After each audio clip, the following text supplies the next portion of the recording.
इससे पिछला वाला अध्याय नारद जी द्वारा व्यास देव को श्रीमद् भागवतम के विषय में आदेश।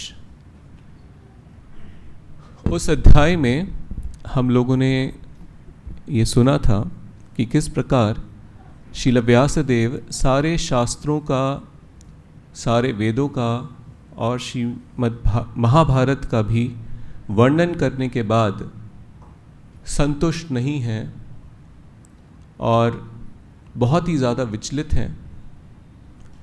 श्री व्यासदेव, जैसा यहाँ पे बताया है, उनको संबोधन दिया है भगवान का, क्योंकि वो भगवान के शक्ति आवेश अवतार। शक्ति आवेश अवतार क्या होते हैं? जब भगवान अपना कार्य स्वयं संपन्न करने के लिए प्रकट होते हैं तो वो स्वयं अवतार कहलाते हैं। क्या कहलाते हैं? स्वयं अवतार। भगवान अपना कार्य खुद सिद्ध करने के लिए खुद ही प्रकट हुए। वो भगवान के अन्य सभी अवतार जैसे कि राम अवतार, वराह अवतार, नरसिंह अवतार, मीन अवतार, कूर्म अवतार, अनेक अवतार। और जब भगवान अपना कार्य सिद्ध करने के लिए किसी जीव तत्व को, सामान्य जीव जैसे हम सभी जीव हैं, उनको अपनी शक्ति प्रदान करते हैं और उनके माध्यम से अपने कार्यों को संपन्न कराते हैं, तो ऐसे जीव जो भगवान की शक्ति, आध्यात्मिक शक्ति भगवान से प्राप्त करते हैं भगवान के कार्य को सिद्ध करने के लिए, वो कहलाते हैं भगवान के शक्त्यावेश अवतार। तो यहाँ पे हम देख रहे हैं कि जैसे श्रील नारद मुनि, श्रील व्यासदेव, इसी प्रकार परशुराम जी, ये सभी लोग क्या कहलाते हैं? भगवान के शक्त्यावेश अवतार। भगवान के कार्यों को संपन्न करने के लिए भगवान उनके माध्यम से अपने कार्यों को संपन्न कर रहे हैं। तो पिछले अध्याय में हमने देखा कि ऐसे तो व्यासदेव भगवान के शक्त्यावेश अवतार हैं, पर फिर भी वो विचलित हैं। सारे शास्त्रों का, महाभारत का सब कुछ देने के बाद भी संतुष्टि नहीं है। और उन्होंने ये सब दिया क्यों? क्योंकि वो भगवान के खुद हैं, तो खुद ही जीव तत्व की श्रेणी में आते हैं, तो वो भगवान के परम भक्त भी हैं। और भक्त का हृदय बहुत करुणामयी होता है, वो पर दुखी होता है। जब वो देखता है कि कितने लोग जीव जो हैं संसार में भगवान की भक्ति से, भगवान से विमुख हैं, उनका एकमात्र जो सुख है वो सिर्फ और सिर्फ क्योंकि भगवान के अंश होने की वजह से भगवान से ही जुड़ा है, पर वो भगवान से विमुख हो चुके हैं, भगवान की सेवा से विमुख हो चुके हैं, तो कैसे वो इस संसार में सुखी रह पाएंगे? तो जब वो देखते हैं कि संसार में जो जीव हैं वो पूरी तरह से भगवान से विमुख हो चुके हैं और विमुख होने के बाद वो सुख इस संसार में तलाश रहे हैं, उसको ढूंढ रहे हैं, तो उनका ये जो प्रयास है वो कैसा होने वाला है? बहुत ही कष्टकारी होने वाला है उनके लिए। उनका जीवन केवल ये जन्म नहीं, जन्म के बाद कितने अनेक जन्मों तक वो इस कष्ट में रहेंगे। ऐसा जब उन्होंने देखा तो व्यासदेव जी, जो खुद एक शुद्ध भक्त हैं, उनके अंदर पर दुखी की भावना है, तो बड़े ही वो खुद पीड़ा में आ जाते हैं और उनके कल्याण का विचार करते हुए कि कैसे वो उनको भगवान से पुनः जोड़ें, उन्होंने शास्त्रों का लिखना, लिपिबद्ध करना उन्होंने शुरू कर दिया। पर सब कुछ लिखने के बाद वो खुद भी संतुष्ट नहीं हुए अपने उन सारे कार्यों से। क्यों नहीं संतुष्ट हुए? क्योंकि कहीं ना कहीं उनके हृदय में, चित्त में उनको ऐसा भाव आ रहा था कि मैंने जो लिखा है ये काफ़ी नहीं है। ऐसे अवस्था में श्री नारद मुनि वहाँ अवतरित होते हैं, उनके सामने प्रकट होते हैं। और श्री नारद मुनि से जब व्यासदेव जी पूछते हैं कि श्री नारद मुनि, आप तो भगवान के हमेशा ही संग में रहते हैं, भगवान की समस्त लीलाओं में उनका सहयोग करते, उनकी सेवा करते हैं, तो आप जो केवल इस भौतिक संसार नहीं बल्कि आध्यात्मिक संसार में, जगत में भी विचरण करते हैं, और हम सभी जीवों के मन को जिस प्रकार भगवान परमात्मा के रूप में हमारे हृदय को समझ सकते हैं, उसी प्रकार नारद मुनि भगवान के इतने परम भक्त होने की वजह से आप खुद भी हर किसी जीव की मन को, उनके मन में क्या विचार चल रहे हैं, किस प्रकार उनके जीवन में क्या उतार चढ़ाव चल रहे हैं, उसको बहुत सरलता से आप समझ सकते हैं। तो व्यासदेव ऐसा बोल के नारद जी को प्रार्थना करते हैं कि श्री नारद मुनि कृपा करके मुझे बताएं कि मैं क्यों इतना विचलित हूँ और इसका उपाय क्या है।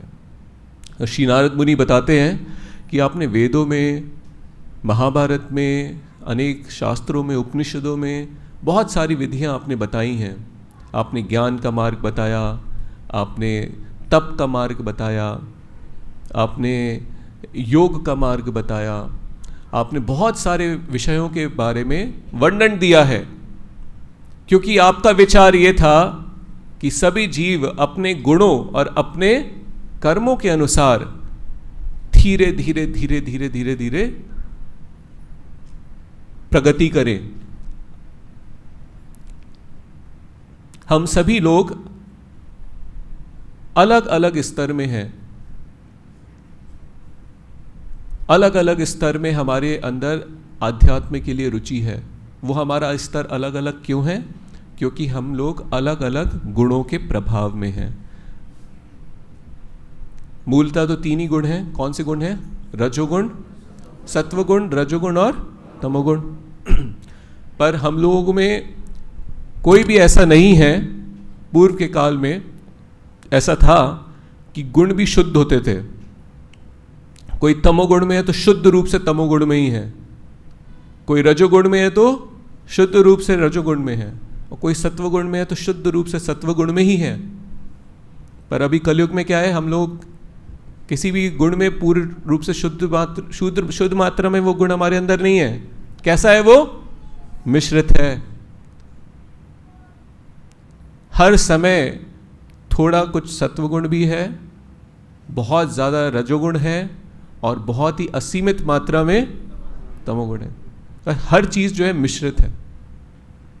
और सबका स्तर इसलिए आध्यात्म के लिए जो हमारी रुचि है, ये शरीर और ये इंद्रियों के लिए जो हमारे इंद्रिय भोग की जो लालसा है, उसका सबके अंदर जो है वो अलग अलग। भौतिक संसार में कितनी हमारी लालसा, कितना हमारा रुचि है, कितना हम इसको भोगना चाहते हैं, और आध्यात्म में शरीर से ऊपर अपनी आत्मा की संतुष्टि के लिए, भगवान से हमारे संबंध के लिए हमारी कितनी रुचि है। इन दोनों ही चीज़ में, चाहे वो भौतिक दृष्टि से देखें, भौतिक संसार में देखें, या आध्यात्मिक हमारी जीवन में देखें, दोनों में ही हमारी सबके अंदर जो है रुचि और सबके अंदर जो उसके लिए लालसा है वो अलग अलग मात्रा में है। क्यों है? क्योंकि हम अलग अलग गुणों के अंदर अधीन हैं। हमारा मन, हमारा चित्त, हमारी बुद्धि, हमारी इंद्रियां, ये सभी इन गुणों के अधीन हैं। ये भगवान की त्रिगुणात्मक शक्ति है जो हमारे ऊपर पूर्ण रूप से नियंत्रण बनाए रखती है। और जब तक, इसलिए भगवान कृष्ण अर्जुन को बोलते हैं कि तुम इन 3 गुणों से ऊपर उठो। इन 3 गुणों से जब तक तुम ऊपर नहीं उठोगे, आध्यात्मिक स्तर पे नहीं आओगे, तब तक तुम सही रूप से इस जीवन का महत्व समझ ही नहीं पाओगे। क्यों हम जन्म ले रहे हैं, क्यों जीवन जी रहे हैं, जीवन में जो सब हो रहा है वो क्यों हो रहा है, इसका क्या अर्थ है। जो भी हम कर रहे हैं दिन रात पूरा जीवन कर, इसका क्या अर्थ है, ये सब समझ नहीं पाओगे, ऐसे नहीं समझ पाओगे जब तक इन 3 गुणों से ऊपर नहीं उठ सकते। तो शील नारद मुनि बता रहे हैं, जो हम बात कर रहे थे, व्यासदेव को बोलते हैं कि आपने ऐसा विचार करके कि सब लोग अपने अलग अलग स्तर में गुणों में अधीन हैं, तो उनको धीरे धीरे धीरे धीरे धीरे धीरे कैसे उनको इन गुणों से शुद्ध करें, एक एक स्तर उनको ऊपर लेके आएं, उस विचार से आपने ये सारे शास्त्रों का निर्माण किया है। पर ये काफ़ी नहीं है, क्योंकि कलयुग में आने वाले समय में लोग इससे भ्रमित हो जाएंगे, वो पूर्ण ज्ञान को अच्छे से समझ नहीं पाएंगे। वो इसमें से किसी एक चीज़ को ले लेंगे और बोलेंगे श्रील व्यासदेव जी ने ऐसा करने को कहा है, हम ये कर रहे हैं। तो ना तो वो उससे पीछे की कड़ी को देखेंगे, ना उसकी आगे की कड़ी को देखेंगे, भ्रमित हो जाएंगे। उदाहरण के लिए जैसे भगवत गीता जो सार है सारे शास्त्रों का, उसमें भगवान बोलते हैं वेदैश्च सर्वैर अहम एव वेद्या, सारे वेदों का जो सार है वो क्या है? मुझे समझ पाना। ये तो सार है, निष्कर्ष है। और व्यासदेव खुद भी, जैसे हम शुरू में बात कर रहे थे, इसी विचार से उन्होंने सारे वेदों को, महाभारत को उन्होंने लिपिबद्ध किया कि अंततः क्या होगा, वो जीव धीरे धीरे इन सभी शास्त्रों को पढ़ के धीरे धीरे धीरे धीरे विकास करेगा और धीरे धीरे भगवान से उसका, उसमें रुचि, भगवान कृष्ण में उसकी आसक्ति, उसको वो प्राप्त करेगा, भक्ति को प्राप्त करेगा। क्योंकि हम सब भगवान के अंश हैं, तो अंततः हमें भगवान से ही अपने संबंध को समझना है। तो विचार तो यही है, पर नारद मुनि बोल रहे हैं कि आपने ये जो सब लिखा है उससे तो लोग और ज्यादा क्या हो जाएंगे? भ्रमित हो जाएंगे। क्यों? क्योंकि शास्त्रों को पूरी तरह से तो कोई अध्ययन करेगा नहीं, वो आने वाले भविष्य के बारे में सोच के बता रहे हैं। बोल रहे किसी में इतना कोई वो नहीं है, सामर्थ्य है कि वो पूरा जीवन में अच्छे से एक एक शास्त्र को अध्ययन करे और धीरे धीरे धीरे धीरे अपने उस पर प्रगति करे।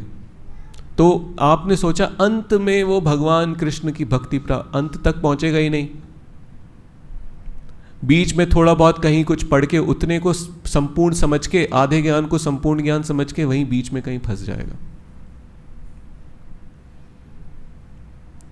जैसे उदाहरण के लिए भगवान कृष्ण भगवद गीता में बताते हैं कि वदन्ति तत्त्वविदस्तत्त्वं यद् ज्ञानम अद्वयम ब्रह्मेति भगवान परमात्मेति भगवान इति शब्दते।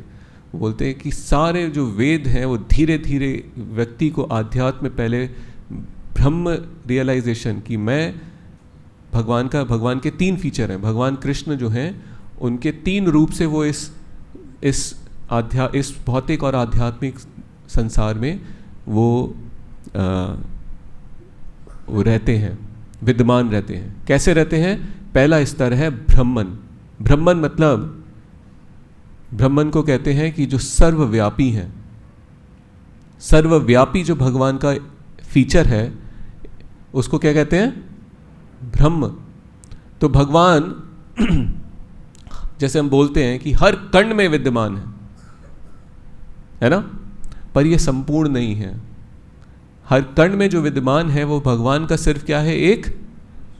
एक फीचर है, एक अंश है, एक विस्तार है, पर वो स्वयं भगवान नहीं है। दूसरा है सर्वज्ञानी, सर्व चीज को हर किसी का ज्ञान होना, बोध होना, तो वो भगवान का फीचर है परमात्मा फीचर। परमात्मा के रूप में हम सभी के हृदय में वो विद्यमान है और उनको सब जीवों का संपूर्ण ज्ञान है।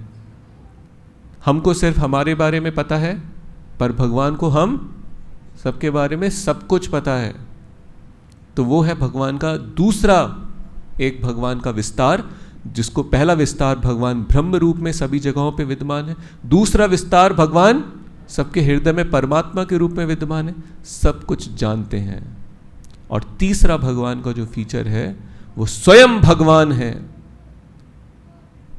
वो इस संसार में है ही नहीं, वो अपने धाम में, और वो समय समय पे अवतार लेते हैं।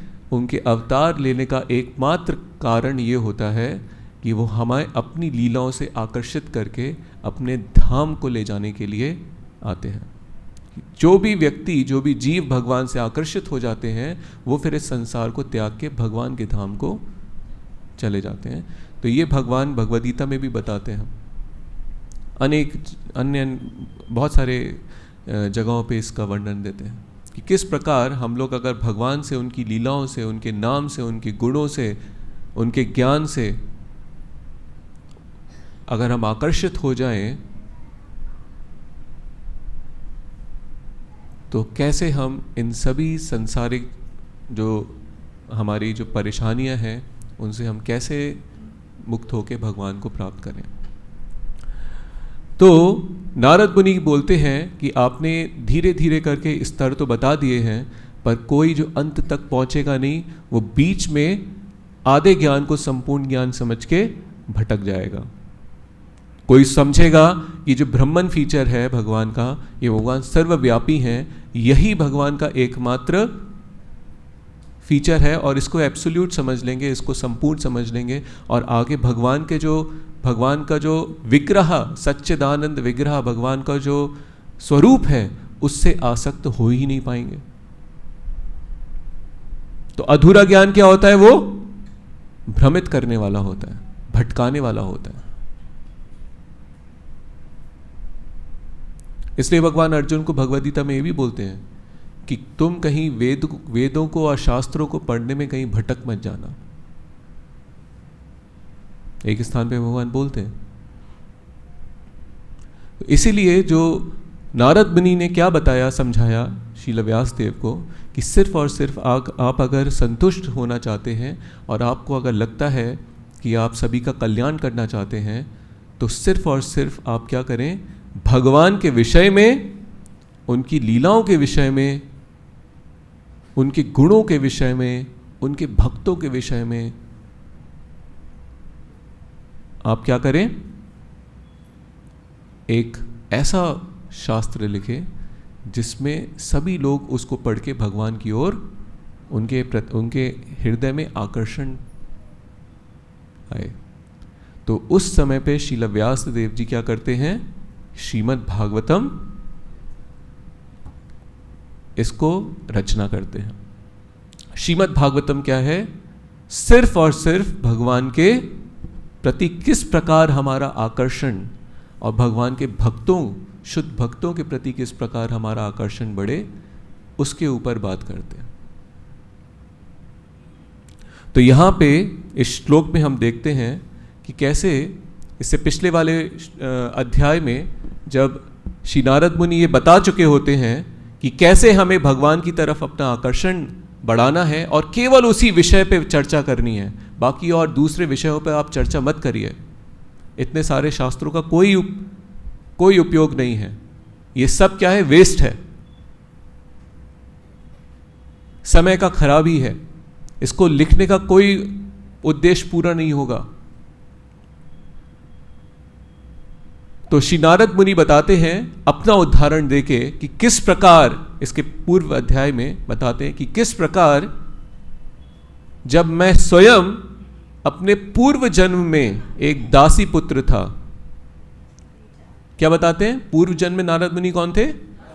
मैं एक दासी पुत्र था और जब मेरी उम्र 5 वर्ष की थी, उस समय पे 4 भगवान के शुद्ध भक्त मेरी माता की कुटी में आते हैं और 4 महीने तक, जो चातुर्मास होता है, जब बारिश होती है तो उस समय पे भक्त लोग, जो ऋषिगण होते हैं, वो एक ही स्थान पे भगवान की बैठ के और साधना भक्ति करते हैं। तो बताते हैं 4 महीने तक जब मुझे उनका चातुर्मास में उनका संग मिला, उनका झूठा प्रसाद मिला और उनकी सेवा का अवसर मिला, तो मुझे उनके प्रति आकर्षण आया।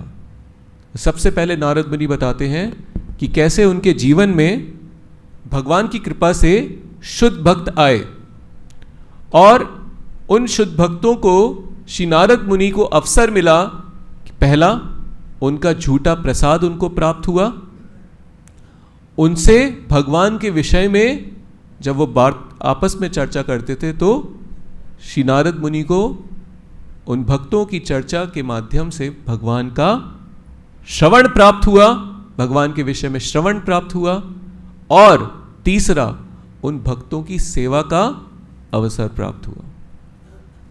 ऐसा होने से 3 माह या 4 माह के अंदर नारद मुनि बताते हैं मेरे अंदर सारे जितने भी पाप वृत्तियां थी वो नष्ट हो गई, इस संसार के प्रति जो मेरा मोह और आकर्षण था वो खत्म हो गया और एकमात्र भगवान कृष्ण के प्रति मेरा आकर्षण क्या हो गया? बहुत ही अधिक बढ़ गया।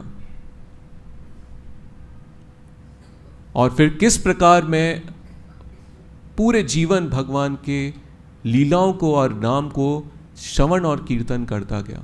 और पूर्व जन्म में क्योंकि मैंने पूरा जीवन उन भक्तों की प्रेरणा से मैंने भगवान का श्रवण और कीर्तन किया है, तो इस जन्म में मैं क्या हूं? एक खुद शुद्ध भक्त जो भगवान का हमेशा संग प्राप्त करता है, भगवान की सभी लीलाओं में भगवान के साथ रहता है। ये देह मुझे प्राप्त हुआ, एक आध्यात्मिक देह मुझे प्राप्त हुआ।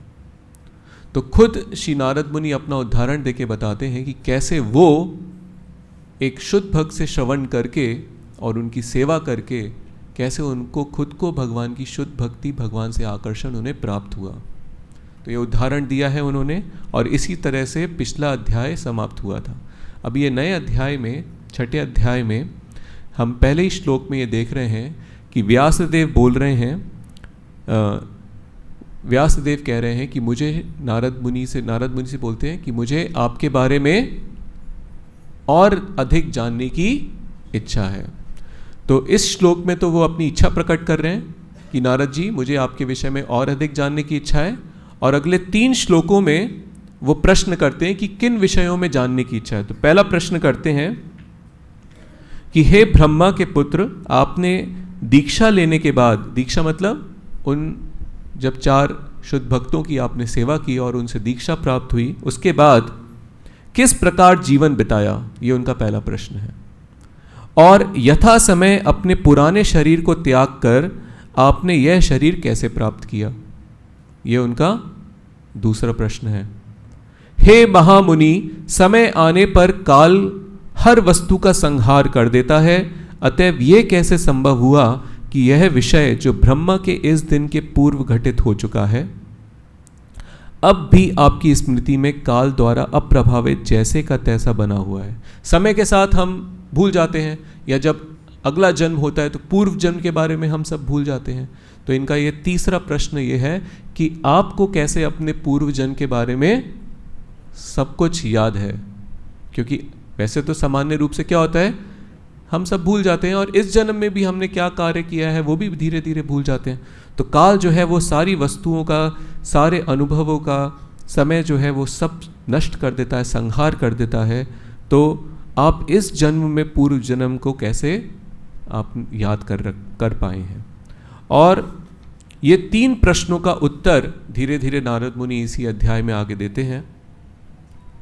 तो यहाँ पे इस श्लोक में अगर हम ध्यान दें, जो प्रश्न है उसके उत्तर और प्रश्न को और आने वाली क्लासों में हम लोग अच्छे से चर्चा करेंगे, पर अभी अगर इस श्लोक में हम लोग ध्यान दें तो इस श्लोक में सूत गोस्वामी सारे जितने भी ब्राह्मण उपस्थित हैं नैमिषारण्य में, उनको संबोधित करते हुए बोल रहे हैं, सूत उवाचा।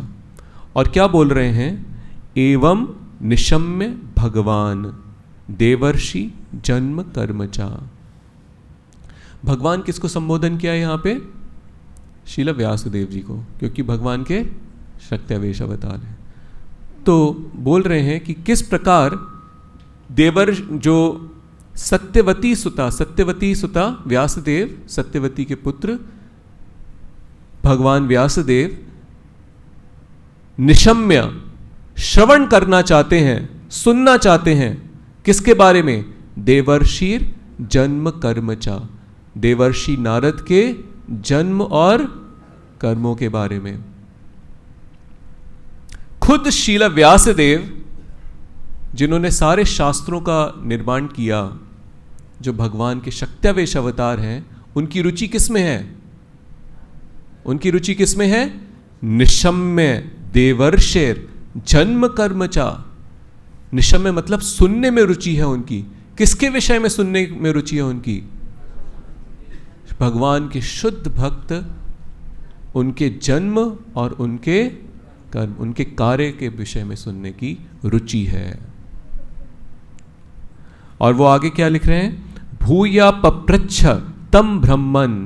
इसलिए ब्राह्मणों, सूत गोस्वामी सभी नैमिषारण्य में उपस्थित सारे ब्राह्मणों को संबोधन कर रहे हैं, बोल रहे हैं, हे ब्राह्मणों, देखो कि स्वयं व्यासदेव भी अपनी रुचि किसमें रख रहे हैं? भगवान के शुद्ध भक्त के विषय के, उनके जन्म और उनके कार्यों के विषय में सुनने में उनकी रुचि रख रहे हैं। और उस रुचि में वो क्या कर रहे हैं? पप्रच्छा। हालांकि नारद मुनि सब कुछ बता चुके हैं अपने विषय में, पर फिर भी दोबारा प्रश्न कर रहे हैं, क्योंकि वो नहीं चाहते कि नारद मुनि दूसरे सब्जेक्ट पे आएं, दूसरे किसी वस्तु पे चर्चा करें। वो चाहते हैं कि हम अभी और अधिक नारद जी के विषय में ही सुनना चाहते हैं। तो वापस से प्रश्न कर रहे हैं, पप्रच्छा तम ब्रह्मन व्यासः सत्यवती सुता।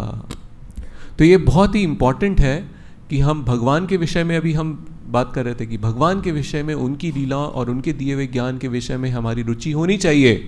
पर उससे भी अधिक क्या बताया गया है इस श्लोक में, कि हमें भगवान के शुद्ध भक्तों के, उनके जन्म और उनके कार्य, उनके जो दिया हुआ, उनकी लीलाएं, या उन्होंने जो अपना अनुभव, अपने भक्ति में उनके अनुभवों को जो उन्होंने बताया, उनका दिया हुआ ज्ञान, उसमें भी हमारी रुचि बहुत अधिक होनी चाहिए। स्वयं भगवान को अपने भक्तों के विषय में सुनने में अधिक रुचि होती है। भक्तों को भगवान के विषय में सुनने में रुचि होती है और भगवान को अपने भक्तों के विषय में रुचि। श्री चैतन्य महाप्रभु एक बार रामानंद राय से बोलते हैं कि मुझे श्रील रूप गोस्वामी के विषय में बताएं, अपने अनुभव से आप क्या जानते हैं श्री रूप गोस्वामी के विषय में, मुझे बताएं। तो रामानंद राय जो हैं वो रूप गोस्वामी के विषय में वर्णन करना जब शुरू करते हैं तो चैतन्य महाप्रभु उसमें उतने ज़्यादा, इतने एब्जॉर्ब हो जाते हैं, इतना डूब जाते हैं कि वो बोलते हैं कि रामानंद राय को बोलते हैं कि आप रुके नहीं, आप और अधिक रूप गोस्वामी के विषय में वर्णन करें। तो हम यहाँ देख रहे हैं कि भगवान की भी रुचि किस में है, अपने भक्तों के विषय में सुनने में बहुत अधिक रुचि है। एक स्थान पे तो शीला हरिदास ठाकुर के विषय में जब शीला हरिदास ठाकुर चैतन्य महाप्रभु के सबसे परम भक्त हैं, नामाचार्य हैं, सदैव ही भगवान का नाम जप करते हैं, तो शीला हरिदास ठाकुर के विषय में जब चर्चा हो रही थी एक स्थान पे, तो श्री कृष्णदास कविराज गोस्वामी चैतन्य चरितामृत में लिखते हैं कि चैतन्य महाप्रभु इस प्रकार हरिदास ठाकुर के विषय में सुन रहे थे जैसे वो 5 मुखों से सुन रहे हों एक साथ। ऐसा आभास हो रहा था कि चैतन्य महाप्रभु एक मुख से नहीं बल्कि 5 मुख से वो उनके विषय में वर्णन कर रहे हैं, उनको ग्लोरीफाई कर रहे हैं और उनके बारे में श्रवण कर रहे हैं। तो ये हम लोगों के लिए समझना बहुत आवश्यक है कि कैसे हमारी भी बहुत सारी रुचि हैं संसार में, बहुत कुछ सुनते हैं हम न्यूज़ चैनल में, न्यूज़पेपर में, कहाँ किस देश में किस स्थान पे क्या चल रहा है। जब आपस में वार्तालाप करते हैं, अपने मित्रों से या संबंधियों से मिलते हैं, तो भी उनसे भी उनके विषय में या और उनके आसपास उनके जीवन में क्या चल रहा है उसके बारे में सुनने में बहुत रुचि होती है, या अपने विषय में दूसरों को बताने में बहुत रुचि होती है। तो हमारी रुचि कहाँ पे है, कौन से श्रवण में और कौन से कीर्तन में है, क्या वर्णन करना चाहते हैं और क्या श्रवण करना चाहते हैं हम लोग, अधिक से अधिक संसार की गतिविधियों को। तो इससे हम समझ सकते हैं कि हमारे अंदर अगर सांसारिक लोगों के विषय में, संसार के विषय में और इस संसार में क्या गतिविधि हो रही है उनके विषय में सुनने में इतनी रुचि है, और इस संसार में कुछ इसके अलावा अधिक कुछ है नहीं। पूरा सोशल मीडिया, श्रवण और कीर्तन ही चल रहा है हर जगह, पर विषय क्या है, सांसारिक। हर जगह श्रवण कीर्तन हो रहा है। आप सोचे कि अगर आप किसी के विषय में कुछ भी ना सुने और किसी के विषय में कुछ भी ना बोलें तो बहुत ही प्रॉब्लम हो जाएगा, रह नहीं पाएंगे हम लोग, बहुत विचलित हो जाएंगे। तो हमारे अंदर रुचि है सुनने की, वर्णन करने की, बोलने की, बताने की, बात करने की, बहुत रुचि है, पर वो भगवान और उनके भक्तों के विषय में बिल्कुल भी नहीं है। श्री नारद मुनि बताते हैं पिछले अध्याय में इस रुचि के बारे में।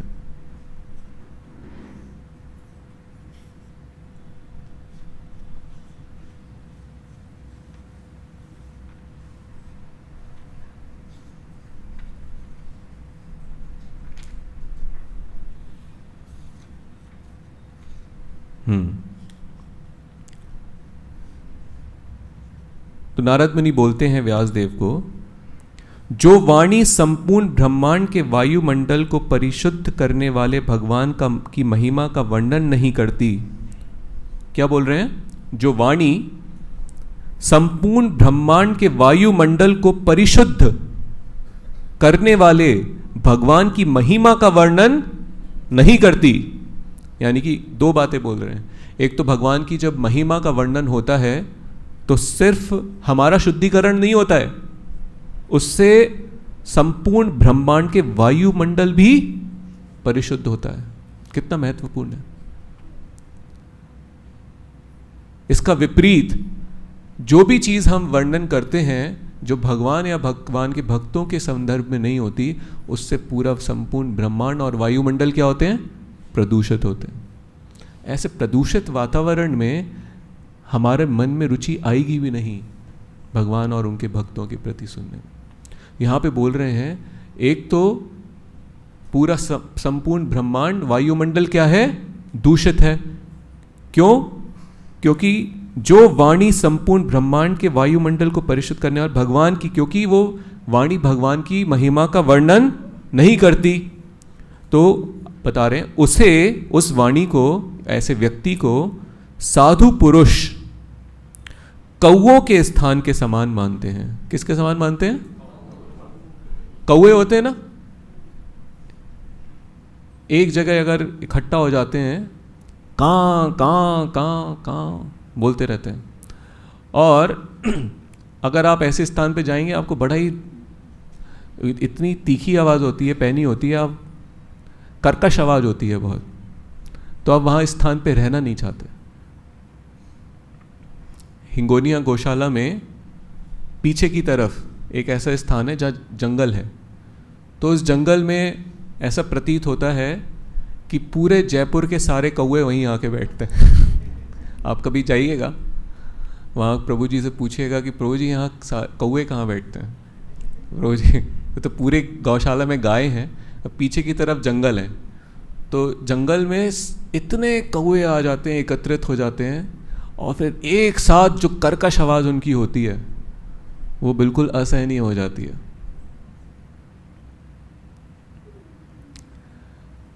तो जो साधु पुरुष हैं इस तरह की वाणी और इस तरह के लोगों को कैसे समझते हैं? कौन है वो कौए? और आगे नारद मुनि बोलते हैं, चूंकि परमहंस पुरुष दिव्य लोक के वासी होते हैं, अतः उन्हें ऐसे स्थान में कोई आनंद नहीं मिलता। पर हमें तो ऐसे ही स्थानों में आनंद मिलता है जहां कांव कांव हो रही हो। आगे नारद मुनि बोलते हैं, दूसरी ओर जो साहित्य असीम परमेश्वर के नाम, जो साहित्य या जो लोग क्या करें, असीम परमेश्वर भगवान कृष्ण के नाम, उनके यश, उनके रूपों और उनकी लीलाओं की दिव्य महिमा का वर्णन से पूर्ण है, वह कुछ भिन्न ही रचना है जो इस जगत की गुमराह सभ्यता के अपवित्र जीवन में क्रांति लाने वाले दिव्य शब्दों से ओतप्रोत है। तो ऐसे ग्रंथ, ऐसे साहित्य जो भगवान के नाम, यश, रूप, लीलाओं की दिव्य महिमा का वर्णन करते हैं, या ऐसे महाभागवत भगवान के शुद्ध भक्त जो भगवान के नाम, यश, रूप और लीलाओं का दिव्य वर्णन करते हैं, वह कुछ भिन्न ही रचना है। और वो क्या करती है, ऐसी रचना या ऐसे महापुरुष, ऐसे भगवान के भक्त क्या करते हैं, इस जगत की गुमराह सभ्यता के अपवित्र जीवन में क्रांति लाने वाले दिव्य शब्दों से ओतप्रोत होते हैं। ऐसे शब्द जीवन में क्रांति ला सकते हैं। इसलिए हमें भगवान के विषय में श्रवण शुद्ध भक्तों की वाणी से सदा ही करते रहना चाहिए। जैसे श्री नारद मुनि ने उन चारों जो भगवान के शुद्ध भक्त थे उनसे निरंतर रूप से उनसे श्रवण किया, उनके हृदय में वो क्रांति आ गई, उनके अंदर जो भौतिक आसक्ति थी और जितनी भी पापों के प्रति उनकी वृत्तियां थी वो सब नष्ट हो गई और भगवान के प्रति उनका आकर्षण एकदम जागृत हो गया।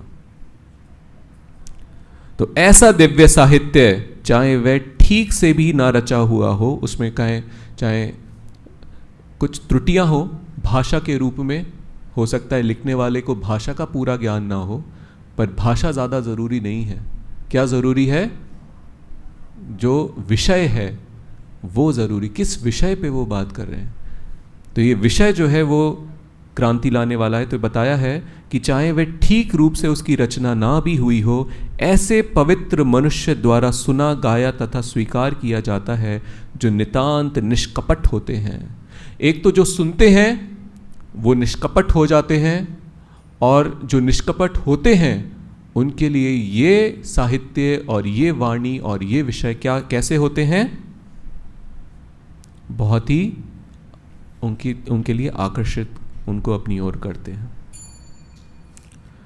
तो श्री नारद मुनि के विषय में और किसी भी अन्य शुद्ध भक्त के विषय में जब हम सुनते हैं या भगवान के विषय में सुनते हैं, तो उससे हमारा जो इस संसार के प्रति आकर्षण और मोह है वो खत्म होता है, नष्ट होता है, और हमारे जीवन में वो क्रांति आती है जिससे हम आध्यात्मिक अपनी जीवन के प्रति बहुत ही सीरियस हो जाते हैं, बहुत ही सिंसियरली हम फिर उसकी तरफ आगे बढ़ने लग जाते हैं। तो ये बहुत आवश्यक है, और अगर हम ऐसा नहीं करें तो हमारा जीवन पूरा, एक एक दिन हमारे लिए कोई मायने नहीं रखता। हम अगर अपने जीवन में आप सब लोग देखें, एक दिन निकल गया, कुछ उससे आपको कष्ट होता है, कुछ आपको लगता है कि एक दिन नष्ट हो गया। नष्ट तो हमें लगता ही नहीं हुआ, ऐसा लगता है कि अरे एक दिन नष्ट हो गया। हमारे जो भगवान के शुद्ध भक्त हैं, और यहाँ तक कि संसार के, भौतिक संसार के भी जो बहुत बड़े ज्ञानी लोग हैं, वो बोलते हैं कि समय बहुत मूल्यवान है। श्री रूप गोस्वामी बताते हैं कि कोटि स्वर्ण या कितना भी कुछ हम लोग मूल्यवान वस्तु चुकाएं अपने जीवन की, तो भी हम समय की जो उसका जो महत्व है, समय कितना मूल्यवान है, उसके अगेंस्ट आप कितना भी कुछ, ये जो सांसारिक दृष्टि से हमें जो मूल्यवान वस्तु देते हैं वो कितना भी हम चुका दे तो उसको हम वापस प्राप्त नहीं कर सकते। समय का एक एक क्षण इतना मूल्यवान है, पर हमारे लिए तो कोई मूल्य नहीं है। एक दिन गया कोई बात नहीं, 2 दिन गए, एक हफ्ता ख़त्म हो गया, एक महीना ख़त्म हो गया, एक साल ख़त्म हो गया, कई साल ख़त्म हो गए, 20 साल, 30 साल, 40 साल, 50 साल, 60, 70 साल ख़त्म हो गए। हमें दुख होता है क्या इस बात का? कोई दुख नहीं होता। समय नष्ट हो रहा है, उसका कोई दुख नहीं हो रहा। तो ये हमारे हृदय में वो क्रांति आना आवश्यक है कि एक एक समय, एक एक पल ये जीवन का, ये भगवान ने मुझे जो दिया है उसको मैं क्या इसका सदुपयोग कर रहा हूँ? क्या मैं भगवान के विषय में, अपने विषय में मैं जान पा रहा हूँ मैं हूँ कौन, इस संसार में कर क्या रहा हूँ, ये शरीर में मैं हूँ, क्या है इसका महत्व, क्या है इस जीवन का, क्या मैं ये जानने का प्रयास कर रहा हूँ? क्या है ये सृष्टि, क्या है रचना, क्या मृत्यु होती है, मृत्यु हो जाएगी तो क्या होगा? क्या मैं इन सब इन विषयों के बारे में मेरे अंदर कोई जानने का, समय निकलता जा रहा है, जीवन निकलता जा रहा है। तो हमारे अंदर बिल्कुल भी इसके लिए मन में वो पीड़ा नहीं है जो होनी बहुत आवश्यक है। और जब किसी के अंदर वो आ जाता है और फिर अगर वो अपना समय सही रूप से श्रवण और कीर्तन में जब लगाते हैं, तब हमको आध्यात्मिक अनुभव होते हैं। अब हमें अपने जीवन का अर्थ समझ में आने लगता है। नहीं तो ये सिर्फ ज्ञान के रूप में आप सुनेंगे, कभी सुनेंगे फिर भूल जाएंगे, ऐसा चलता रहेगा। जब तक सीरियस नहीं होंगे, सिंसियर नहीं होंगे, पूरी रूप से समर्पित होके जब श्रवण कीर्तन नहीं करेंगे, तब तक अनुभव नहीं आएगा। जब तक अनुभव नहीं आएगा तब तक ये ज्ञान बादलों के जैसा है। अभी है तो वर्षा हो गई और थोड़ी देर में सूखा। तो इसलिए अपनी आध्यात्मिक रुचि बढ़ाने के लिए, इस जीवन के प्रति अपना ये जो हमारा पर्पस है इसको पूरा करने के लिए सिंसियर होना, सीरियस होना, समर्पित होना बहुत आवश्यक है। इसलिए निरंतर रूप से भगवान का नाम जप करें और भगवान के विषय में श्रील प्रभुपाद जी की वाणी से, उनकी पुस्तकों के माध्यम से या उनके जो प्रवचन हैं उनके माध्यम से नित्य रूप से सुनते रहें। तो इसके साथ हम लोग आज का ये जो श्लोक है इस पे समापन करेंगे। किसी का कोई प्रश्न, एक या दो प्रश्न हम लोग ले लेंगे अगर है तो। हाँ,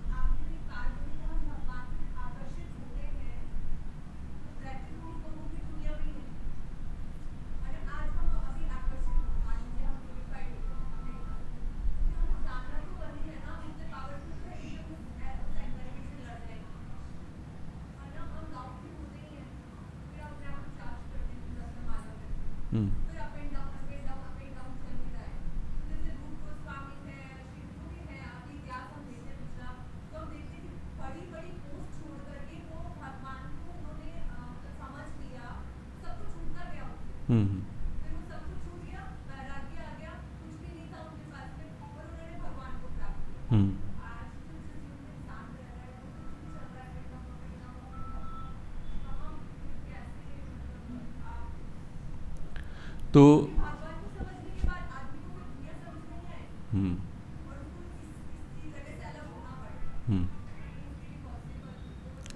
तो शुरू में इस बात को सोच के डरना ये गलत है। हमको क्या करना चाहिए, हमें इतने आगे का नहीं सोचना चाहिए। इसमें बताया है कि हमें अपनी वाणी को अधिक से अधिक भगवान का नाम लेना चाहिए। बस आप इस बात पे प्रयास करें कि आज मैंने भगवान के कितने बार अपनी वाणी से उनका नाम लिया या उनके विषय में कितना मैंने श्रवण किया। इस पे आप अपना ध्यान रखें। धीरे धीरे धीरे धीरे जब भगवान के प्रति, नाम के प्रति और उनकी लीला के प्रति हमारी रुचि बढ़ेगी तो बहुत ही स्वाभाविक रूप से जो हमारे संसार के प्रति जो हमारी आसक्ति है ना, स्वाभाविक रूप से कम होगी। तो ऐसे आर्टिफिशियली अगर आप सोचें कि कैसे होगी, तो ऐसे नहीं होगा। वो उसको नेचुरल होने दें। जो प्रोसेस है वो धीरे धीरे अपने आप ही हो जाएगा। हमारा ध्यान, चेष्टा किधर होनी चाहिए कि कैसे हम भगवान का ज़्यादा से ज़्यादा इस वाणी से अधिक नाम लें और उनके विषय में श्रवण करें।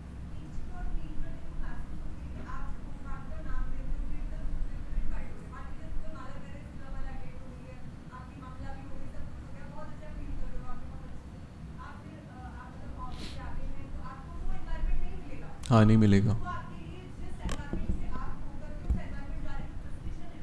हाँ, फ्रस्ट्रेशन है। नहीं, ये बहुत अच्छी बात है ना।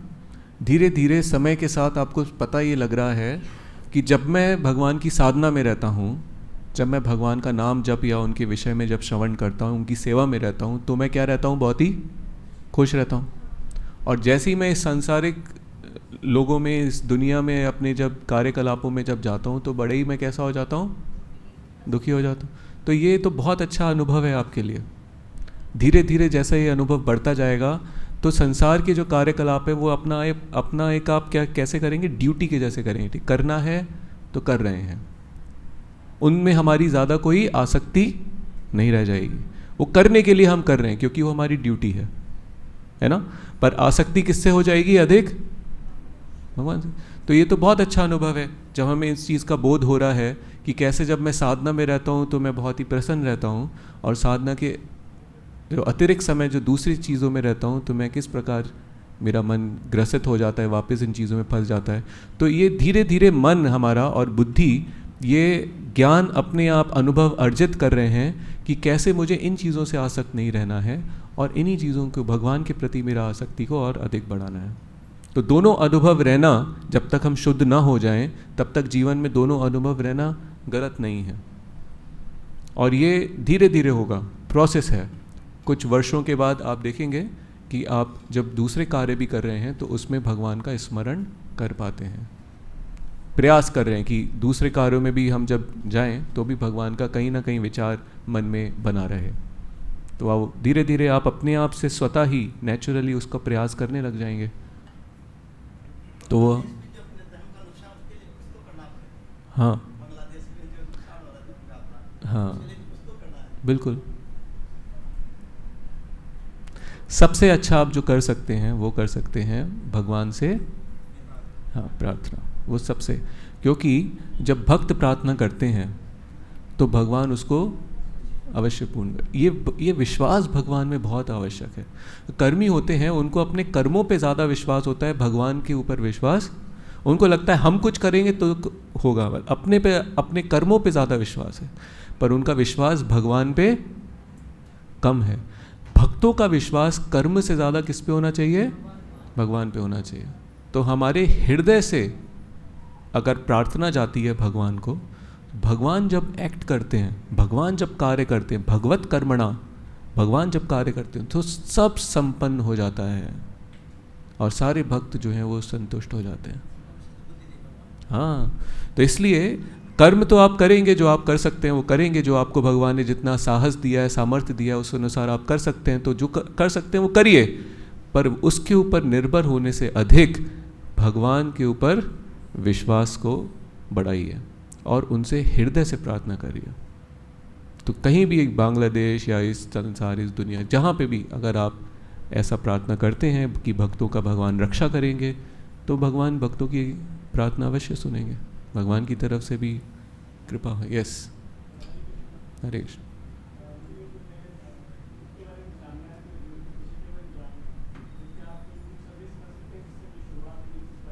बिल्कुल, आप पूर्ण प्रश्न पूर्ण उत्तर पुस्तक पढ़िए, पूर्ण प्रश्न पूर्ण उत्तर, पहले वो पुस्तक पढ़िए और फिर उसके बाद किसी भक्त से और आगे की पुस्तकों के बारे में एक एक करके पूछिए और धीरे धीरे फिर जब आप कम से कम 5 से 10 पुस्तक आपको बताई जाएंगी, वो पढ़ेंगे, उसके बाद आपको बताया जाएगा भगवत गीता आप पढ़ें।